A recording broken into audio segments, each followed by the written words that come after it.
Hello students, welcome to foundation काका। ऊपर आका है, नीचे आपका काका है। मैं आपकी बायोलॉजी टीचर डॉक्टर शिनेता शर्मा। हम आज फिर से एक और एनसीईआरटी की इमेज लेकर के आए हैं। वो है आपकी मियोसिस इमेज या फिर फिगर 5.8। ठीक है, अब इसमें भी हमको बहुत ज़्यादा कंफ्यूजन रहता है, तो आओ इसको बेस से समझते हैं, फिर ये देखेंगे कि एनसीईआरटी ने कहाँ से स्टार्ट किया है और क्या मिस्टेक की है और वो मिस्टेक इंटेंशनली की गई है और क्यों की है। ठीक है, अब हमें क्या करना है, हमको सबसे पहले मैं थोड़ा सा बेसिक आपको मियोसिस का बताऊंगी, जहां पर क्या हो रहा है, एक सिंगल सेल से 4 जर्म सेल्स बन रहे हैं। अब इन 4 जर्म सेल्स की क्या इंपॉर्टेंस है और एक ऑर्गेनिज्म मियोसिस क्यों अंडरगो करता है, सबसे पहले मैं थोड़ा सा बेसिक आपको इसका बताऊंगी। तो बच्चों, जब हम मियोसिस की बात करते हैं तो मियोसिस को हम रिडक्शनल डिवीजन भी बोलते हैं। ठीक है, अब ये रिडक्शनल डिवीजन हम मियोसिस को क्यों बोलते हैं ये आपको समझना जरूरी है। क्यों? फॉर एग्जांपल अगर हम स्टार्ट करते हैं 2n नंबर ऑफ क्रोमोसोम से, तो जाकर के जो एंड में हमको क्रोमोसोम्स मिलते हैं वो n मिलते हैं। मतलब हमने 2n से चालू किया, मिला हमको n, तो यहां पर इसको कहलाते हैं हम रिडक्शनल डिवीजन, क्योंकि नंबर ऑफ क्रोमोसोम्स आपके रिड्यूस हो गए। रिड्यूस होने का बेनिफिट क्या है, इसका छोटा सा एग्जाम्पल समझिए। मैं बात कर रही हूं ह्यूमंस की। ठीक है, ह्यूमंस में मैंने बोला 23 पेयर्स ऑफ क्रोमोसोम है। ठीक है, अब जब 23 पेयर्स ऑफ क्रोमोसोम है और एक अपने ह्यूमन को अपनी स्पीशी बढ़ानी है, तो वो एक ऑफस्प्रिंग्स बनाएगा। ठीक है, रिप्रोड्यूस करेगा। रिप्रोड्यूस जब वो करेगा तो जो ऑफस्प्रिंग बन रही है या फिर जो न्यू बेबी बन रहा है या इंडिविजुअल बन रहा है, उसमें भी 2n क्रोमोसोम्स होने चाहिए या फिर 23 पेयर्स ऑफ क्रोमोसोम होने चाहिए। अब भाई बच्चा लोगों, यहां देखो, 2n को अगर आप रिप्रोड्यूस कर रहे हो, मतलब फीमेल से भी आपको 2n मिल रहा है और मेल से भी आपको 2n मिल रहा है, तो 2n प्लस 2n कितना हो गया? 4n। ओ ये तो हो गई गड़बड़। हमको क्या करना है, हमको तो 2n का 2n रखना है। अगर 2n का 4n हो गया तो ये तो नई स्पीशी बन गई ना, हमको तो 2n का 2n रखना है। तो क्या करता है एक ऑर्गेनिज्म, अपने 2n को डिवाइड करके और n बनाता है। अब उसने बना लिया नया सेल जिसके अंदर n नंबर ऑफ क्रोमोसोम्स है। Very important. अब जब ये n प्लस n मीट करेंगे तो आपको क्या मिलेगा? आपको मिल गया 2n, मतलब स्पीशी के अंदर क्रोमोसोम कंजर्व हो गए, जितने थे उसका अमाउंट उतना ही रहा। तो मियोसिस का एक इकलौता सबसे बड़ा फायदा है वो है कि नंबर ऑफ क्रोमोसोम को एक स्पीशी में कंजर्व करके रखता है, इंडिविजुअल में बैलेंस करके रखता है, वही का वही करता है। ठीक है, दूसरी चीज, जब भी मियोसिस होता है तो जो क्रोमोसोम्स हैं वो इंटरचेंज होते हैं। कैसे इंटरचेंज होते हैं ये मैं आपको सिखाऊंगी। ठीक है, उस इंटरचेंज की वजह से वहां पर एवोल्यूशन होता है, हम हमारे एनवायरनमेंट में रहने के लिए अडेप्ट होते हैं। तो सेकंड एडवांटेज होता है आपका अडेप्टेशन टू द एनवायरनमेंट, या फिर हम बोल रहे हैं कि इंटरचेंज ऑफ द जीन, जिसकी वजह से स्लाइट एवोल्यूशन होता है। तो 2 एडवांटेज हो गए। पहला, it reduces number of chromosomes, जिसकी वजह से क्या हो रहा है, आपका स्पीशीज में नंबर ऑफ क्रोमोसोम कंजर्व हो रहे हैं। दूसरा एडवांटेज क्या है, इट लीड्स टू एवोल्यूशन। चलो अब मैं आपको डिटेल में समझाती हूं कि एनसीईआरटी का फिगर बोल क्या रहा है। हमको कहां से स्टार्ट करना है आपके समझने के लिए। यहां पर मैंने 2 क्रोमोसोम्स बनाए हैं। देखो इधर, यहां पर एक छोटा पेयर ऑफ क्रोमोसोम्स है and this is a big pair of chromosomes. ठीक है, यहां पर मैंने साइज डिफरेंस रखा है ताकि आप इसको इजीली समझ पाओ। ठीक है, तो अब क्या होगा कि हमको क्या करना है, एक सेल से 4 सेल बनाने हैं। तो सबसे पहले हम क्या करेंगे, क्रोमोसोम उतने के उतने रहेंगे, उसके अंदर जो जेनेटिक मटेरियल है उसको डबल कर देंगे। देखो यहां पर क्या हो रहा है, जेनेटिक मटेरियल डबल हो रहा है। इसको और इसको देखो आप, जेनेटिक मटेरियल हुआ ना डबल, ऐसे ही बाकी क्रोमोसोम्स के अंदर भी होंगे। ये चीज आपको अच्छे से पता होगा कि क्रोमोसोम हमेशा पेयर में एग्जिस्ट करते हैं।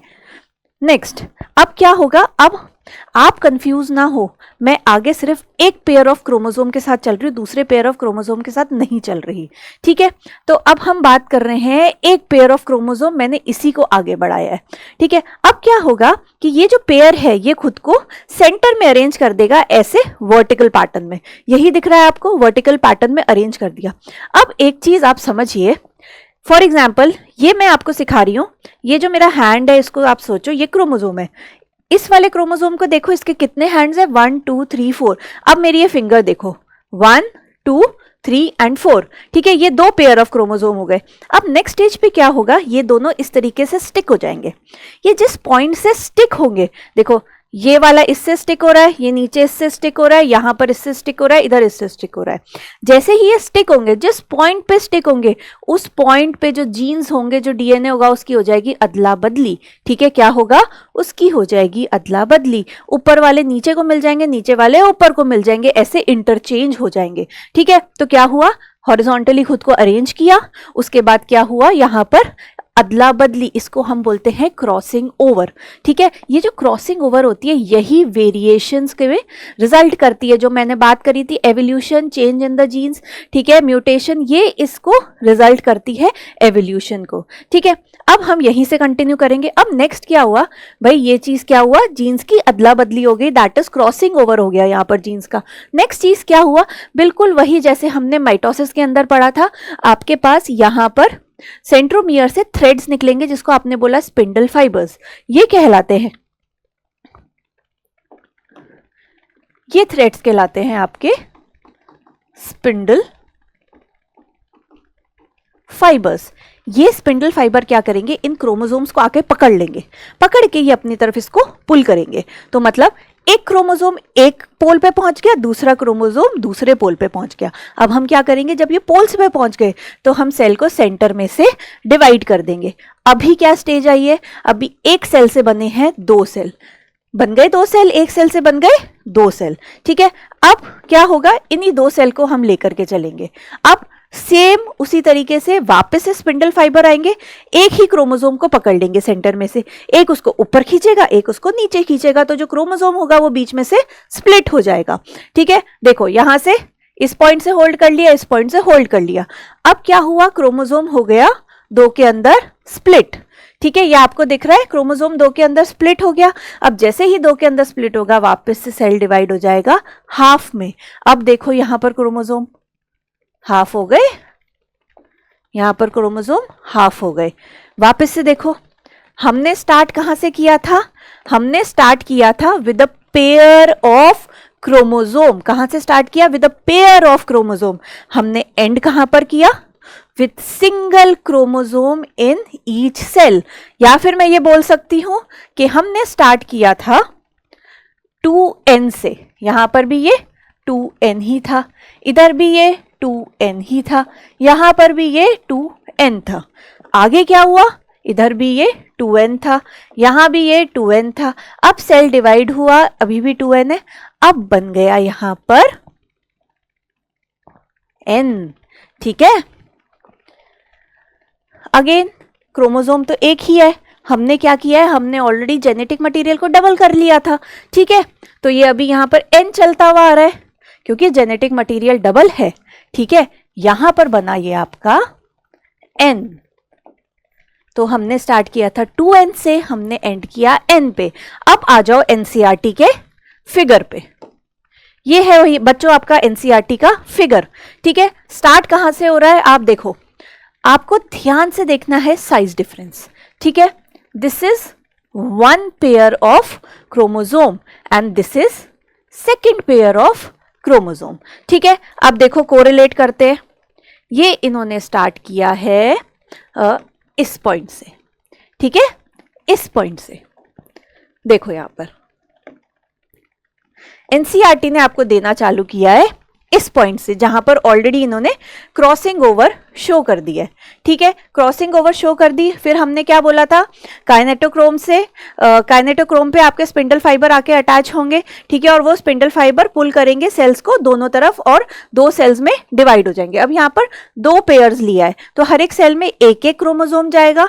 तो देखो, एक बड़ा वाला क्रोमोसोम, एक छोटा वाला क्रोमोसोम, यहाँ पर भी एक बड़ा वाला क्रोमोसोम और एक छोटा वाला क्रोमोसोम। अब नेक्स्ट चीज क्या होगी कि ये वाला पार्ट एक पॉइंट से अटैच होगा, ये वाला पार्ट दूसरे पोल पे अटैच होगा और वापस से पुल होगा तो ये चीज हो जाएगी हाफ, और हाफ जाएगी आपकी इसके अंदर। ठीक है, अब जो हमने बात करी थी कि एनसीईआरटी ने एक मिस्टेक करी है, वो इंटेंशनली करी है और क्यों करी है उसको देखते हैं। ठीक है, मिस्टेक एनसीईआरटी ने क्या करी है, पहले हम इसको रब कर लेते हैं ताकि मैं आपको समझा सकूं।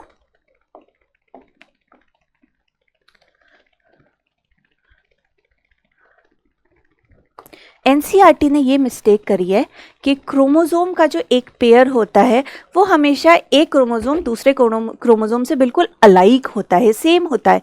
बट यहाँ पर अगर आप देखोगे तो इन्होंने साइज में तो सेम कर दिया बट कलर डिफरेंस किया। ठीक है, कलर डिफरेंस क्यों किया बच्चों? ताकि आप जो क्रॉसिंग ओवर है उसको समझ सको। अगर इन दोनों का कलर सेम होता तो जो क्रॉसिंग ओवर है वो आपको दिखाई नहीं देती और आप इस कंसेप्ट को समझ नहीं पाते।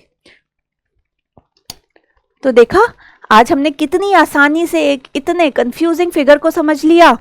तो ऐसे ही अगर आपको और भी एनसीईआरटी के फिगर समझने हैं तो do like and subscribe our channel and do comment me कि आपको और कौन से फिगर समझने हैं। थैंक यू सो मच बच्चों।